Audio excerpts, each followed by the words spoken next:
जी क्या देख रहे हो डॉक्समैन के एक और व्लॉग देख रहे हैं यार। तो बात ऐसी कि आज हम बात करने वाले हैं the most important subject and the most unimportant भी आप बोल सकते हैं, इंपॉर्टेंट भी बोल सकते हैं, जो कि फिजिक्स है। नेशनल एमडीकेट या ईटा की प्रिपरेशन के लिए उसकी प्रिपरेशन किस तरह करें, तो यार आज उस पर बात करेंगे। अच्छा, सबसे पहले आते हैं सोर्स के ऊपर कि ये कहाँ से आपको कवर करना है। द फर्स्ट ऑफ ऑल आपकी जो केपीके की टेक्स्ट बुक है वो तो आपको बिल्कुल जबरदस्त तरीके से याद होनी चाहिए, याद भी होनी चाहिए, और इसके जो कंसेप्ट्स है जिस हद तक क्लियर हो सके वो क्लियर कर ले। अच्छा, हमारे टाइम पर इस तरह की बात की जो कि नेशनल एमडीकेट था, तो मैंने मेरी फिजिक्स बहुत ही ज़्यादा वीक थी, वीकेस्ट थी, मुझे वो सिंपल से कॉन्सेप्ट्स भी नहीं आते थे।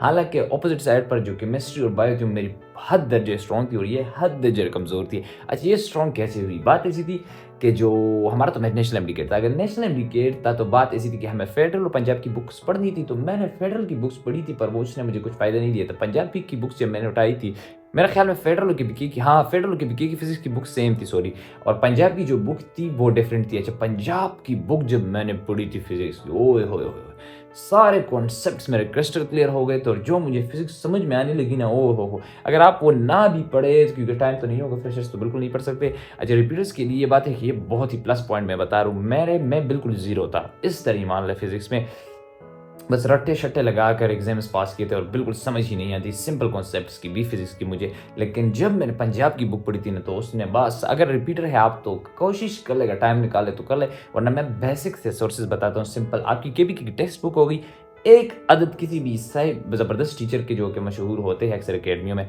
तो नोट्स पकड़ ले, एक अदद नोट्स, और इसके साथ एक एमसीक्यू बुक नहीं, रिमेंबर नोट्स से भी ज़्यादा ज़रूरी है 2 एमसीक्यूज बुक्स आपने फिजिक्स के लिए सॉल्व करनी है। अगर आपकी फिजिक्स वीक है, बहुत से कम लोग होते हैं जिनकी स्ट्रॉन्ग होती है, तो उन्हें तो ज़रूरत नहीं है इतनी, जैसे मेरे एक दो दोस्त हैं उनकी बड़ी स्ट्रॉन्ग थी फिजिक्स। अच्छा, बात ऐसी कि 2 अदद एमसीक्यू बुक मैंने इसके लिए सॉल्व किए थे, 2 अदद इसलिए कि मेरी वीक थी ऑब्वियसली। तो बस सिंपल से यही सोर्सेज है, इस तरह आपने एकेडमी टेस्ट के लिए तैयारी करनी है, और जब आप तैयार हो जाए तो एकेडमी टेस्ट साथ साथ देने। अच्छा, उनके MCQs most important as usual, जैसे तरह के हर एक सब्जेक्ट की प्रिपरेशन के लिए मैंने कहा है। तो एकेडमी टेस्ट की जो एमसीक्यूज है वो सॉल्व करने, फॉर एग्जांपल अगर 50 एमसीक्यूज है, 56 फॉर एग्जांपल 56 एमसीक्यूज है, तो उनमें से 20-30 एमसीक्यूज होंगे जो आपको सर्कल करने होंगे, फिर बार बार रिवाइज करने होंगे हर रिवीजन के साथ कि यार इनमें, और इसमें तो बड़ा ही ज़रूरी है रिवाइज करने, क्योंकि डिफरेंट कॉन्सेप्ट्स होते हैं, डिफरेंट तरीके होते हैं, उनसे आपका जो ब्रेन है वो खुलता है यार कि हाँ ये इस तरह पर सॉल्व करने होती है, इस तरह सॉल्व करने होते हैं। तो सिंपल से सोर्सेज मैंने आपको बता दिए, सही है, इसकी समझ तो आपको आ गई होगी कि कहाँ से आपको कवर करना है। अब बात आ गई कि मैंने इसे इंपॉर्टेंट तो कहा है, अनइम्पॉर्टेंट क्यों कहा है? अनइम्पॉर्टेंट इसलिए कहा है कि कहीं कहीं जगहों पर आपको इसे अनइम्पॉर्टेंट रखना होगा। रिमेंबर मेरी बात, ये याद रखिए, वो इसलिए कि फॉर एग्जांपल अगर आप एमसीक्यूज के बुक्स भी सॉल्व करेंगे या आप एकेडमी टेस्ट सॉल्व करेंगे, तो उनमें कुछ एमसीक्यूज काफ़ी कॉम्प्लिकेटेड होते हैं और लेंथी, कुछ नहीं ज़्यादातर होते हैं कॉम्प्लिकेटेड। मेरे यकीन करें उन एमसीक्यूज पर पानी पैर और आगे जाए। मैंने एक भी फिजिक्स के मुश्किल एमसीक्यू की, यकीन करो, ना तो मैंने प्रैक्टिस की है, ना सॉल्व करने की कोशिश की है, ना उसे समझने की कोशिश की, थोड़ा भी अगर वो डिफिकल्ट हुआ। हाँ, अगर इस तरह के एमसीक्यू के छोटा सा स्टेटमेंट है और उसमें जो बात है वो बड़ी कॉम्प्लिकेटेड सी है, तो वो मैंने सॉल्व करने की कोशिश की। अगर बड़े स्टेटमेंट्स है और उलझे उलझे हुए, एक फार्मूले से दूसरे फार्मूले कन्वर्ट करना है, फिर तीसरा फार्मूला बनाना, और नहीं, मैंने सॉल्व करने की कोशिश भी नहीं की, क्योंकि मैं आपको बताता हूँ मेरा टेस्ट हुआ था और मैंने टेस्ट कर लिया था, और 3 एमसीक्यूज रहते थे और 15 मिनट थे। फिजिक्स की 3 एमसीक्यूज और 15 मिनट, मैंने खूब 15 मिनट लगाए, पर उन तीनों एमसीक्यू का कोई हल नहीं निकला। इस तरह के एमसीक्यूज जब आ जाते तो वो आपसे वैसे भी सॉल्व नहीं होने थे, अगर सॉल्व होने भी होते तो इस पर पानी डाले। मैं इसलिए बता रहा हूँ क्योंकि अगर आप फिजिक्स करने बैठेंगे और आपको एक चैप्टर कवर करना है, तो बुक से और नोट से तो आप एक चैप्टर फॉर एग्जांपल 2 घंटों में कवर कर लेंगे। लेकिन आप एमसीक्यू सॉल्व करने बैठोगे ना, और आपने हर एमसीक्यू अगर सॉल्व करना है और हर कॉम्प्लिकेटेड एमसीक्यू को मतलब समझना है, और तो यकीन करो 4 से 5 घंटे आपका एक चैप्टर लगेगा एमसीक्यू का, तो सारा टाइम वेस्टेज है। सारे दिन में 2 चैप्टर्स भी नहीं हो पाएंगे पूरी तरीके से फिजिक्स के, और सारा का सारा टाइम वेस्टेज है, मेरा यकीन करो। अच्छा यार, एक काम आपको प्लीज जरूर करना है, फिजिक्स में जो चैप्टर्स नहीं है इंक्लूड, उन्हें तो छोड़ो, गोली मारो, पर जो इंक्लूड है और उनमें से फॉर एग्जांपल स्पेसिफिक है, तो प्लीज फिजिक्स के चैप्टर्स पूरा किया करें, बहुत ज़्यादा आपको फ़ायदा होगा। और फिजिक्स में अक्सर जो इंक्लूड नहीं होता वो ज़रूर टच करते हैं, जिनका नामो निशान भी नहीं होता सिलेबस में, वो भी टच करते हैं अगर वो चैप्टर में इंक्लूड है। अच्छा हाँ, कुछ चैप्टर सेकंड ईयर जो है उसमें मौजूद है, जिसमें सिर्फ एक टॉपिक है पूरे चैप्टर से, मतलब कुछ चैप्टर इस तरह थे। अच्छा, उसमें भी इस तरह नहीं करना कि आपने वही एक टॉपिक करना है, 2-3 टॉपिक्स आगे और पीछे वाले कर ले, पूरे चैप्टर फिर भी नहीं करना तो 2-3, वैसे करना भी नहीं चाहिए, 2-3 टॉपिक्स आगे और पीछे वाले कर ले, ताकि कॉन्सेप्ट आपको क्लियर हो, मेरी बात याद रखे।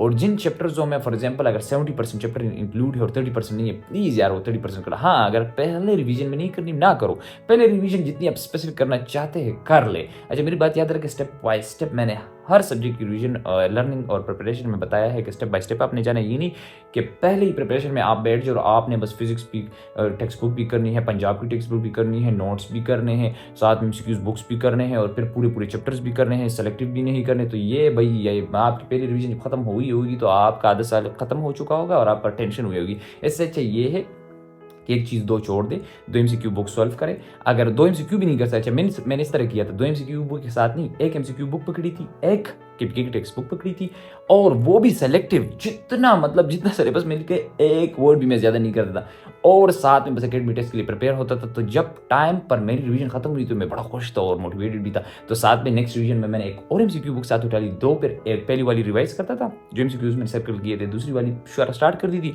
फिर तीसरे रिवीजन में मैंने साथ जब टाइम था तो पंजाब की बुक उठा ली थी। तो इस तरह आपने स्टेप बाय स्टेप जाना है। तो भाई फिजिक्स के सोर्सेज के बारे में मैं बता चुका हूँ, कैसे कवर करना है ये भी बता चुका हूँ, स्टेप बाय स्टेप कवर करना है ये भी बता चुका हूँ और किन चीज़ों को अनइम्पोर्टेंट रखना है ये भी बता चुका हूँ। अच्छा, बात ऐसी है कि फिजिक्स जब मेरा टाइमिंग मतलब एंड टाइम आ गया था और मेरा टेस्ट करीब था तो मुझे उस टाइम पता चला था कि जो इंजीकॉन के फिजिक्स के एमसीक्यूज है, यकीन करो बेस्ट एमसीक्यूज है। पर मसला ये है कि उनके अकाउंट्स मैं लेने को प्रेफर इसलिए नहीं करूँगा, बस टेस्ट उनके काफ़ी है, टेस्ट सॉल्व करो, क्योंकि उनके अकाउंट्स एंड तक पूरे ही नहीं होते, चैप्टर्स उनमें कंप्लीट ही नहीं होते, ना उनके एमसीक्यूज सही होते। तो हाँ ये है कि बिल्कुल टेस्ट सर पर आ जाए तब उनके अकाउंट्स कंप्लीट होने शुरू हो जाते, तो तब क्या फ़ायदा यार। तो बात ऐसी है कि उनके एमसीक्यूज अगर कहीं से आपको मिल जाए तो यार बड़ा मज़ा आ जाए, क्योंकि उनके एमसीक्यूज की बात ये है कि वो सिंपल होते, ज़्यादा लेंथी और ज़्यादा कॉम्प्लिकेट नहीं होते, सिंपल होते पर आपको आएंगे नहीं, उनमें कुछ अजीब से कॉन्सेप्ट्स होंगे, वो क्लियर करने बड़े ज़रूरी है।